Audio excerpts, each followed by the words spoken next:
बिना न लागे मनवा हो जा। दिनवा कटेला जैसे बरस के समा,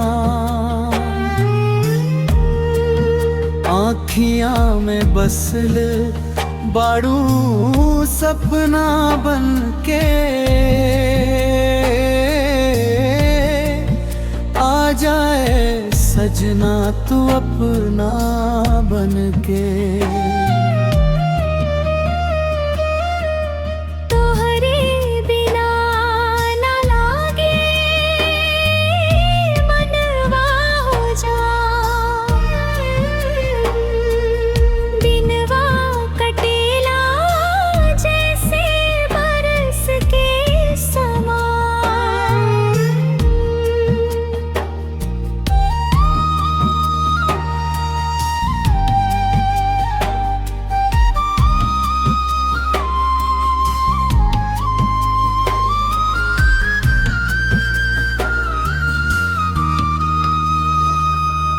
सांझ भइल त याद तोहार आवे,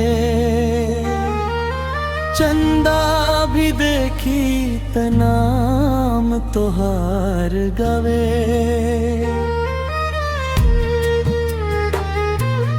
राह तक पता नहीं घरवा के आवारे, कब आइबा सजना हमरे सहारा रे। दिलवा के धड़कन पुकारे हर घड़ी, तोहरे खातिर जाती रात अंधियारी। तोहरे बिना न लागे मैं मवा हो जा। दिनवा कटेला जैसे बरस के समा,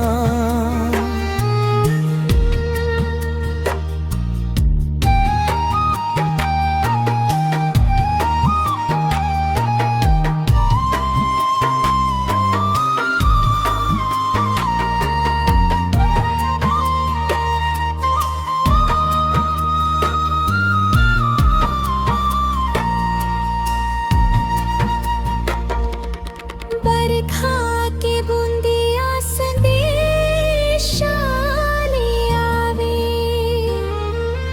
भिंजल चुनरिया तोहार याद दिलावे। खेतवा के मेड़ पर घूम कहानी, भूलाइल ना जाला पहिल का जवानी। हंसी तो हर लागे फूल के बहारा, तोहरे से रोशन बा हमरार संसार। तोहरे बिना न लागे मनवा हो जा। दिनवा कटेला जैसे बरस के समा।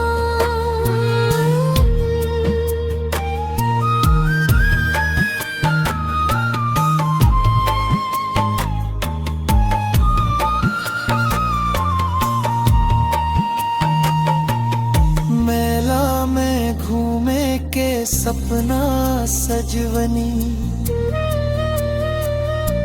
संगे तोहरे जीवन भर बितवनी।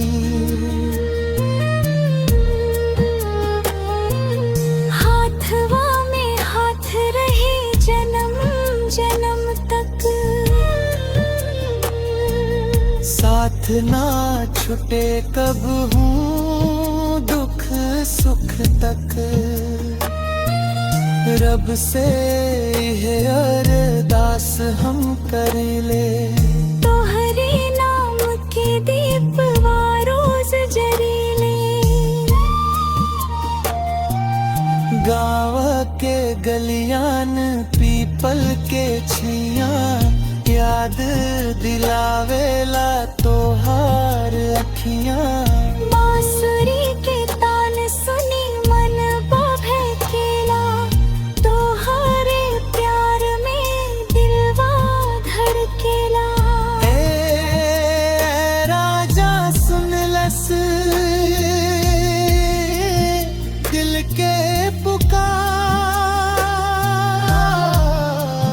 तोहरे बिना सुना लागे संसार,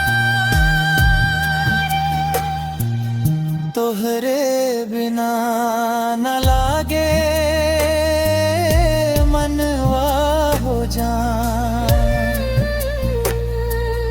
दिनवा कटेला जैसे बरस के समान, आँखियाँ